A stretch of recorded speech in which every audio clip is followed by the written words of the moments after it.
So for today's video, samahan nyo nga pala ako sa mga gagawin ko. Kaya yun, syempre may ganap nga pala kami ngayong araw. At bago na ako nga pala si Janeto, tawag nyo na sa akin Lucky. Kaya guys, samahan nyo ako. At ayun, dala-dala na nga rin pala kami umalis sa mga kasama ko nga pala dito, sila Neto, pati si Owa, pati nga pala yung tito ko. Meron nga pala yung photoshoot today ngayon. At ang location nga pala namin, dito nga lang pala yun sa QC. Meron nga pala ditong studio. Ang pangalan nga pala ng brand ay Praise Manila. Araw-araw na nga pala kami magkakasama nila Neto, pati nila Owa. Kasi meron nga pala kami laging mga photoshoot. Lagi nga pala mga busy. Kaya nandito na nga rin pala yung mga tropa. Sila nga pala magiging kasama natin sa mga photoshoot. Shoutout nga pala sa inyo lahat mga pare ko. So simula nga pala nang dumating ako dito sa Pilipinas, ang dami na nga palang kumukuha sa akin mga brad. So bali apat na nga palang brad ng mga na-photoshoot ko nga pala. Kaya yung tamang antay nga lang pala kami dito sa studio na matapos. Kaya nga hindi pa nga pala yung makapasok. Meron nga pala nagsushoot na ibang brad. Ang brad nga pala Hayamans. Kaya syempre nandito na nga pala muna kami sa baba. Gaganap nga pala muna kami dito at bago kami nag-aantay. So guys, dito nga pala muna kami sa baba kasi gagawa nga pala muna kami ng shoot dito sa Mantala. And then after na babalik nga pala kami sa taas kasama nga ating tropa na si Owa. Shoutout syempre.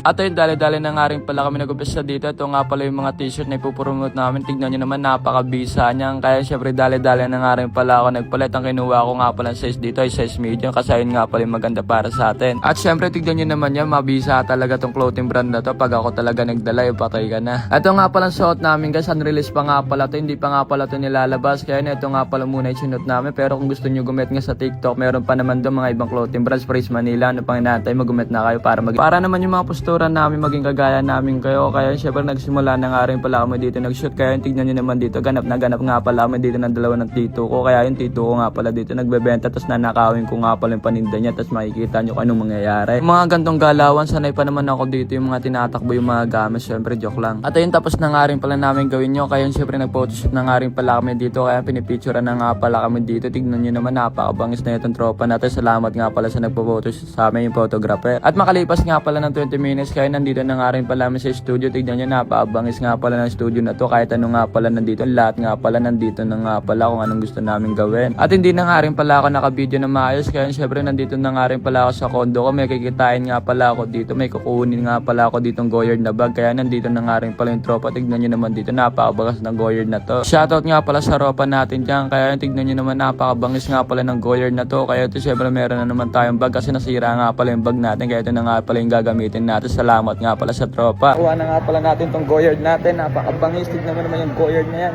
Sobrang solido talaga. At ay pagkatapos ko nga pala link yung kaya pumunta nga pala ako dito sa Mau NBA store. Tignan nyo naman yan. Dami nga pala mga jersey dito pagkapasok ko nga dito. Tignan nyo naman, napakabisa talaga. First time ko lang talaga pumasok dito. Nakikita mo talaga dito yung mga favorite shoes mo. Tignan nyo naman, nakita ko nga dito yung James Harden. Pati nga itong mga kahit anong mga sapatos. Kaya pagkatapos nga pala namin doon. Kaya pumunta nga pala ako dito sa trabaho ng tito ko para nga pala kami kumain. At ang kasama nga pala natin dito yung lola ko nga pala. Kaya ito nga pala yung tito ko na si Gajer. Kaya tignan nyo, ganap na ganap nga pala siya dito. Waiter nga pala siya dito. Shoutout nga pala sa idol. Salamat nga pala sa pagiging waiter sa amin. Kaya guys, hanggang dito na lang. Don't forget to follow and share. Thanks for watching. Bye!